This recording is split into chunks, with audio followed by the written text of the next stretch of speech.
The high-stakes New Jersey governor's race is looking to be a nail-biter, as the Republican candidate Jack Ciattarelli is running neck and neck against the Democrat, Congresswoman Mikie Sherrill, in the race to be Jersey's top dog.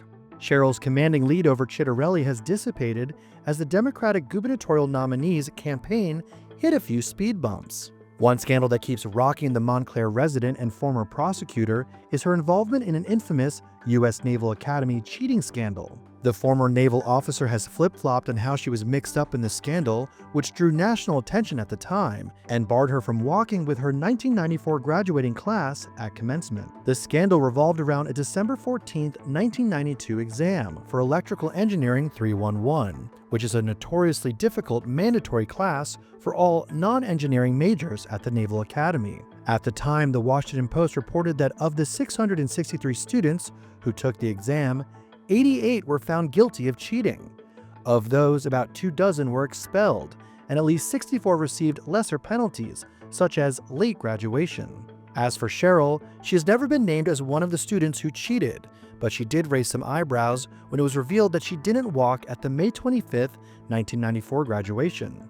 She addressed the issue in an interview last month with the New Jersey Globe, in which she claimed that she was barred from walking because she, quote, didn't turn in some of my classmates over the scandal.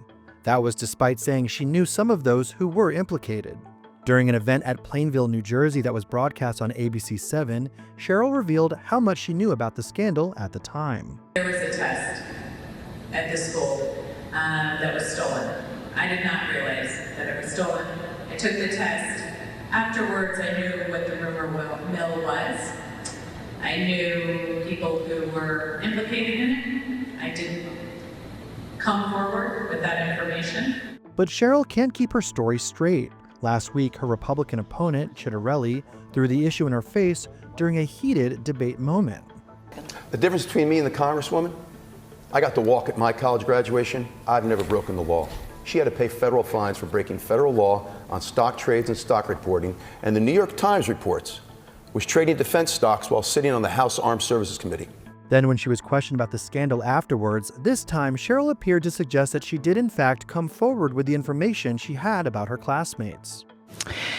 There were hundreds of people in my class that spoke to investigators. When I did, I told them what I knew.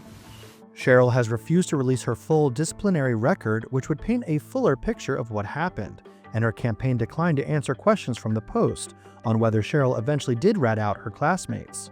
Making her prospects for winning over voters even worse is the fact that this isn't the only controversy rocking Sherrill's campaign. Only days after her campaign faced questions about the cheating scandal, Sherrill faced fresh scrutiny after it was revealed that her 2 children were accepted into the highly competitive Naval Academy.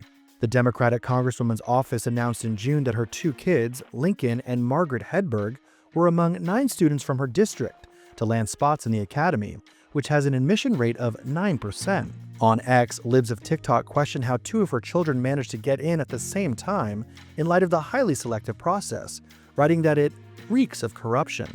According to the Academy, members of Congress can have 5 constituents attending the Naval Academy at any time, and typically nominate 15 candidates for each vacant spot, with the option of naming a principal nominee. Sherrill told the Post that her children did not compete in her office's Service Academy nomination process. She added that her children applied to the offices of New Jersey's U.S. senators and each earned nominations on their own. But that's not all. In a separate moment that made waves during the intense debate on ABC7, Sherrill claimed that Ciattarelli made millions profiting from the opioid epidemic. You know, my opponent likes to talk a lot about being a businessman, but I think what New Jersey doesn't know is much about his business, how he made his millions, by working with some of the worst offenders and saying that opioids were safe, putting out propaganda, publishing their propaganda, while tens of thousands of New Jerseyans died. And as if that wasn't enough, then he was paid to develop an app so that people who were addicted could more easily get access to opioids. And so as he made millions, as these opioid companies made billions, tens of thousands of New Jerseyans died. In response, Ciattarelli's campaign came back swinging. It's a reckless lie. I filed a defamation suit. We're not letting her get away with that lie. And we found out in the last 48 hours that she took campaign contributions from the very companies that she's now condemning. According to reporting from Fox News, Sherrill accepted more than $25,000 in campaign donations from pharma giants accused of supercharging the opioid crisis. Ciattarelli, a former state legislator who lost his 2021 gubernatorial bid against Democrat Phil Murphy, also caused an uproar from New Jersey food aficionados after he posted an ad of Sherrill apparently dissing pork rolls as gross. Ciattarelli wrote on X, "Hey Mikey, tell me you're not from New Jersey without telling me you're not from New Jersey. You know what? Don't worry about it. You remind us of it every day in ways big and small." The ad was taken out of context though, as Sherrill was just dissing the pork roll name, not New Jersey's favorite morning meat delicacy. Taylor ham or pork roll? What do you call it? Come on. You're from Wayne. I call it Taylor It's ham. Taylor ham. Yeah, thank you. Who eats pork roll? Not me. I think that's gross. I don't even know what it is. I've had this fight multiple times. Nobody wants pork roll. She even gave Taylor Ham a shout out in her victory speech when she clinched the Democratic primary. We have everything from the best bagels to Bing Su, curry to cannoli, Taylor ham, egg, and cheese.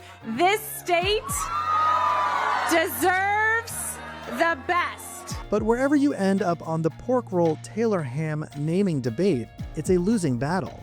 Just ask Ciattarelli. When I'm in South Jersey, I'm an Eagles and Phillies fan too. When I'm in South Jersey, it's pork roll.